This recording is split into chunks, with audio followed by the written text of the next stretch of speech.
إلى حضرة نبينا مصطفى محمد صلى الله عليه وسلم. الفاتحة.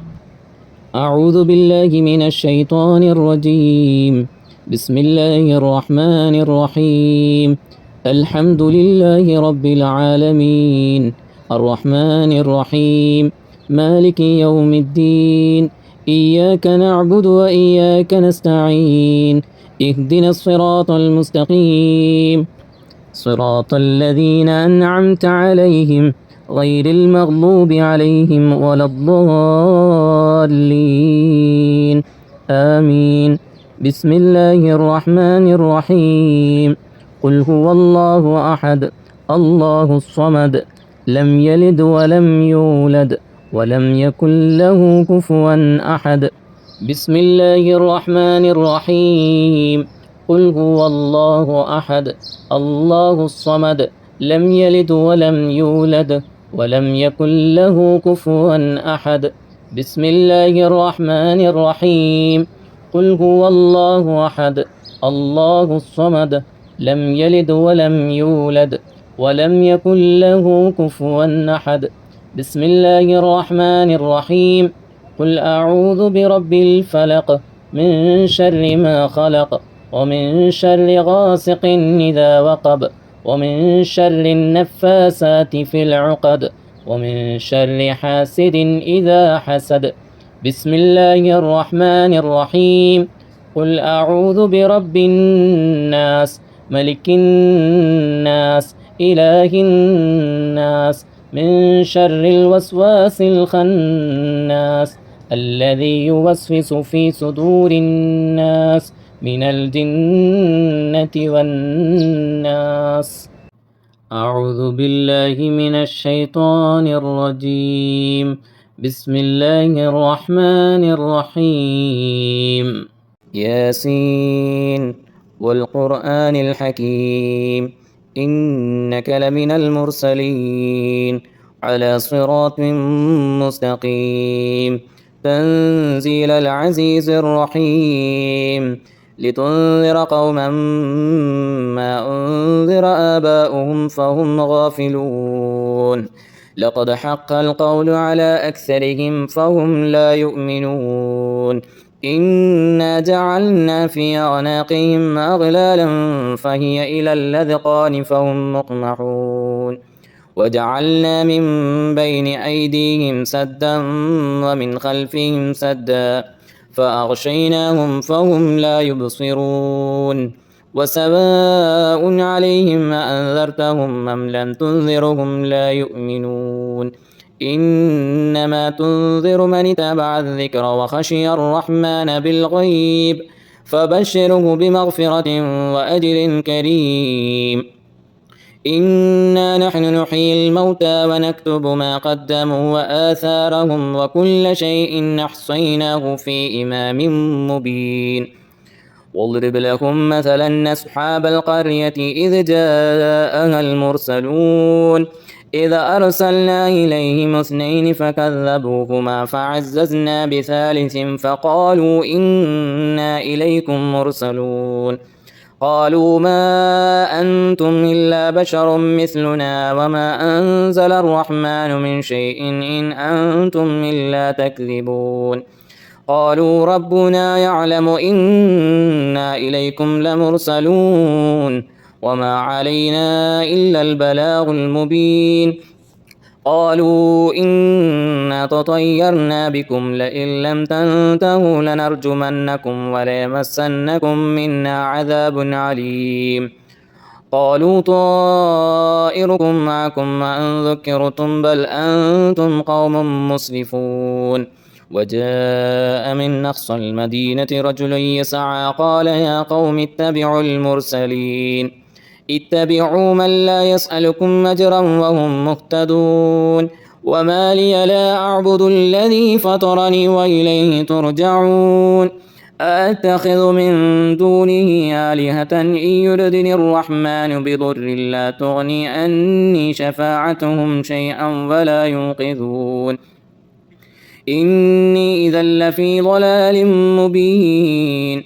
إني آمنت بربكم فاسمعون قيل ادخل الجنة قال يا ليت قومي يعلمون بما غفر لي ربي وجعلني من المكرمين وما أنزلنا على قومه من بعده من جند من السماء وما كنا منزلين إن كانت إلا صيحة واحدة فإذا هم خامدون يا حسرة على العباد ما يأتيهم من رسول إلا كانوا به يستهزئون ألم يروا كم أهلكنا قبلهم من القرون أنهم إليهم لا يرجعون وإن كل لما جميع لدينا محضرون وآية لهم الأرض الميتة أحييناها وأخرجنا منها حبا فمنه يأكلون وجعلنا فيها جنات من نخيل وأعناب وفجرنا فيها من العيون ليأكلوا من ثمره وما عملته أيديهم أفلا يشكرون سبحان الذي خلق الأزواج كلها مما تنبت الأرض ومن أنفسهم ومما لا يعلمون وآية لهم الليل نسلخ منه النهار فإذا هم مظلمون والشمس تجري لمستقر لها ذلك تقدير العزيز العليم والقمر قدرناه منازل حتى عاد كالأرجون القديم لا الشمس ينبغي لها أن تدرك القمر ولا الليل سابق النهار وكل في فلك يسبحون وآية لهم أنا حملنا ذريتهم في الفلك المشحون وخلقنا لهم من مثله ما يركبون وإن نشأ نغرقهم فلا صريخ لهم ولا هم ينقذون إلا رحمة منا ومتاعا إلى حين وإذا قيل لهم اتقوا ما بين أيديكم وما خلفكم لعلكم ترحمون وما تأتيهم من آية من آيات ربهم إلا كانوا عنها معرضين وإذا قيل لهم أنفقوا مما رزقكم الله قال الذين كفروا للذين آمنوا أنطعم لو يشاء الله أطعمه إن أنتم إلا في ضلال مبين ويقولون متى هذا الوعد إن كنتم صادقين ما ينظرون إلا صيحة واحدة تأخذهم وهم يخصمون فلا يستطيعون توصية ولا إلى أهلهم يرجعون ونفخ في الصور فإذا هم من الأجداث إلى ربهم ينسلون قالوا يا ويلنا من بعثنا من مرقدنا هذا ما وعد الرحمن وصدق المرسلون إن كانت إلا صيحة واحدة فإذا هم جميع لدينا محضرون فاليوم لا تظلم نفس شيئا ولا تجزون إلا ما كنتم تعملون إن أصحاب الجنة اليوم في شغل فاكهون هم وأزواجهم في ظلال على الأرائك متكئون لهم فيها فاكهة ولهم ما يدعون سلام قولا من رب رحيم وامتازوا اليوم أيها المجرمون ألم أعهد إليكم يا بني آدم ألا تعبدوا الشيطان إنه لكم عدو مبين وأن اعبدوني هذا صراط مستقيم ولقد ضل منكم جبلا كثيرا أفلم تكونوا تعقلون هذه جهنم التي كنتم توعدون اصلوها اليوم بما كنتم تكفرون اليوم نختم على أفواههم وتكلمنا أيديهم وتشهد أرجلهم بما كانوا يكسبون ولو نشاء لطمسنا على أعينهم فاستبقوا الصراط فأنى يبصرون ولو نشاء لمسخناهم على مكانتهم فما استطاعوا مضيا ولا يرجعون ومن نعمره ننكسه في الخلق أفلا يعقلون وما علمناه الشعر وما ينبغي له إن هو إلا ذكر وقرآن مبين